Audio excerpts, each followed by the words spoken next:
राहुल गांधी दक्षिण अमेरिका के दौरे पर थे तो भारतीय जनता पार्टी के पेट में बड़ा दर्द हो रहा था, बड़ा मरोड़ उठ रहा था।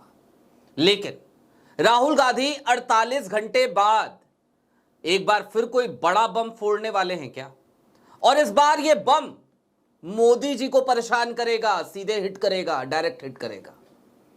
आलम यह कि राहुल गांधी के दो सेनापतियों ने तो खुलकर ऐलान भी कर दिया है और स्थिति तो यह है कि एक सेनापति अब सड़कों पे भी निकल पड़ा है।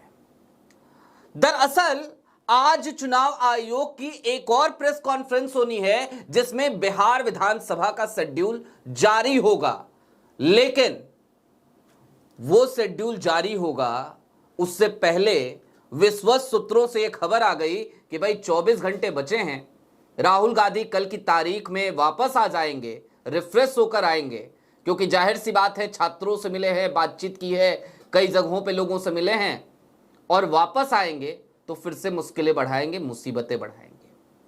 क्या होने जा रहा है 48 घंटे बाद?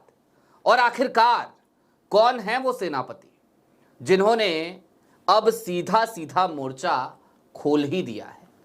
नमस्कार, मैं स्वप्निल और आप मुद्दा देख रहे हैं। दोस्तों आगे बढ़े उससे पहले एक छोटी सी अपील है। मुद्दा इन दिनों एक गंभीर आर्थिक संकट से जूझ रहा है। एक तरफ हमारे मेन बैंक अकाउंट फ्रीज चल रहे हैं तो दूसरी तरफ हमारे 2.5 साल पुराने चैनल को हमसे छीना जा चुका है। ऐसे में आपसे गुजारिश है कि यदि आप चाहें, यदि आप सक्षम हो तो मुद्दा की छोटी छोटी मदद जरूर कीजिएगा। इसके लिए आप स्क्रीन पर दिख रहे QR कोड या फिर के नीचे दिख रहे UPI नंबर का इस्तेमाल कर सकते हैं। अब आगे बढ़ते हैं और सबसे पहले आपको यह जानकारी दे देते हैं कि कल की तारीख है 7 अक्टूबर की तारीख, और 7 अक्टूबर की तारीख को जब राहुल गांधी भारत आएंगे तो बहुत हद तक संभव है कि 8 अक्टूबर की तारीख को एक बार फिर एक बम फूट जाए।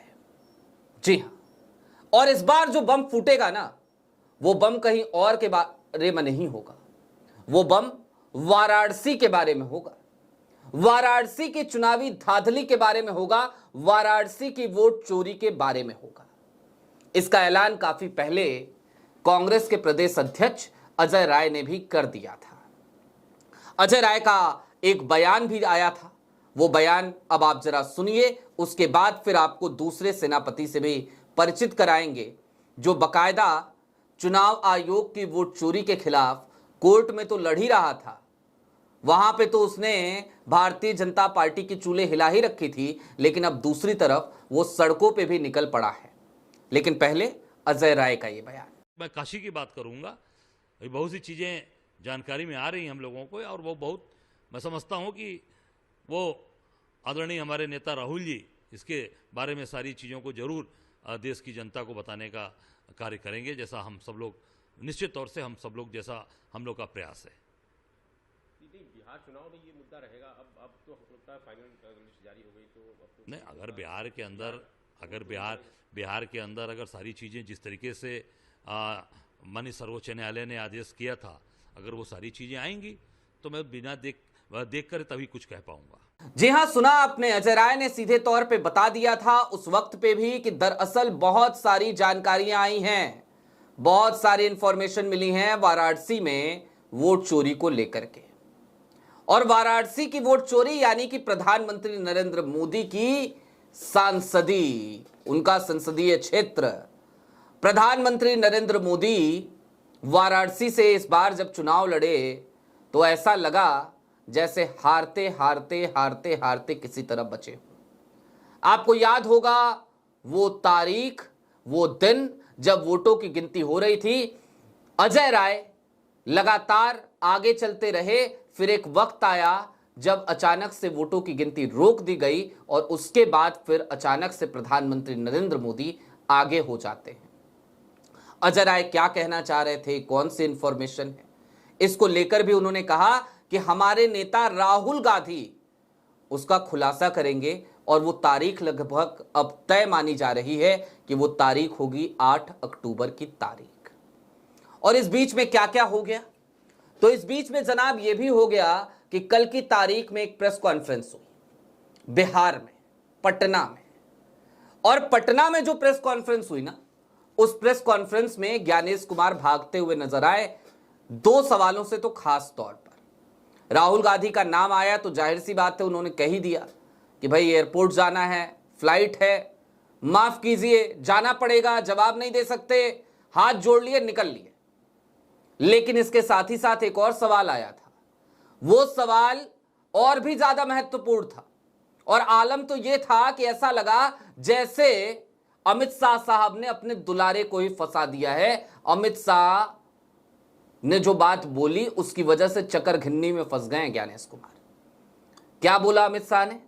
अमित शाह साहब बिहार में जाकर के बार बार क्या कह रहे हैं कि विपक्ष आरजेडी हो या कांग्रेस हो, तेजस्वी हो या राहुल हो, ये अगर एसआईआर का विरोध कर रहे हैं तो एसआईआर का विरोध इसलिए कर रहे हैं क्योंकि इनको घुसपैठियों को बचाना है। गृह मंत्री आप हैं, घुसपैठिए आए कैसे, इसका भी तो जवाब दीजिए साहेब। लेकिन ये कह रहे हैं। कल इंडिया टुडे के पत्रकार ने, वही इंडिया टुडे, वही टीवी टुडे, वही आज तक, जिस पे आप तमाम चेहरों को देखते हैं, अंजना ओम कश्यप से लेकर श्वेता सिंह, तमाम लोग, मोदी जी के लिए बैटिंग करने वाले लोग, पॉमेरियन मीडिया का किंग टीवी टुडे ग्रुप, उसके पत्रकार ने, उसके रिपोर्टर ने, चूंकि मैं हमेशा इसलिए कहता हूं ना, रिपोर्टर्स का एक सम्मान है भाई, है सम्मान, क्योंकि वो डंके की चोट पे सवाल पूछते हैं। भले उनका चैनल उस सवाल को चलाए ना चलाए, वो अपना काम करते हैं ईमानदारी से। बहुत सारे ऐसे रिपोर्टर हैं। तो इंडिया टुडे के रिपोर्टर ने सवाल कर लिया कि साहब घुसपैठियों की बात की थी आपने, लेकिन जो बाइफॉर्गेशन दिया है ना, उसमें कई घुसपैठिए दिख नहीं रहे। आपने मृतक लोगों का बता दिया, आपने ये बता दिया कि इतने लोग मिले नहीं, इतने लोग पलायन कर गए, इतने लोग माइग्रेंट है। घुसपैठिए कहां है साहब? घुसपैठियों को बता दीजिए। जो आपने डेटा जारी किया कि हमने इतने वोट काटे, तो घुसपैठिए कहां है उसमें? तो ज्ञानेश कुमार इस सवाल पर गोलमोल जवाब देते हुए यही कहते हुए नजर आए थे कल की तारीख में कि भैया सब मिलाकर ये आंकड़ा है, इसमें घुसपैठिए भी हैं, इसमें मृतक भी हैं, इसमें पलायन करने वाले लोग भी हैं। अरे तो बाई फॉरगेट करके बता दो घुसपैठिए कितने हैं। बाकी सबका तो बता रहे हो ना, बाकी सबका तो आप ही बता रहे हो कि इतने लोगों की मृत्यु हो गई, इतने लोग पलायन कर गए, इतने लोग फलाने हो गए, इतने लोग ढिमकाने हो गए। तो घुसपैठियों का भी एक उसी में कॉलम बना देते। लेकिन नहीं, घुसपैठियों का कोई कॉलम नहीं है। बता ही नहीं पा रहे हैं कि घुसपैठिए कहां गए और हैं कहां।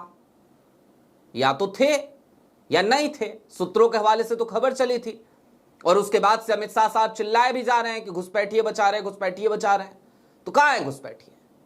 तो इस सवाल पे वो फंस गए, नहीं दे पाए जवाब। अच्छा, ये तो हो गए ये सारी चीजें। आज शेड्यूल आ जाएगा, वो अलग बात है। शेड्यूल आएगा तो उस पर भी देखेंगे क्या है शेड्यूल में। लेकिन एक और मजे की चीज,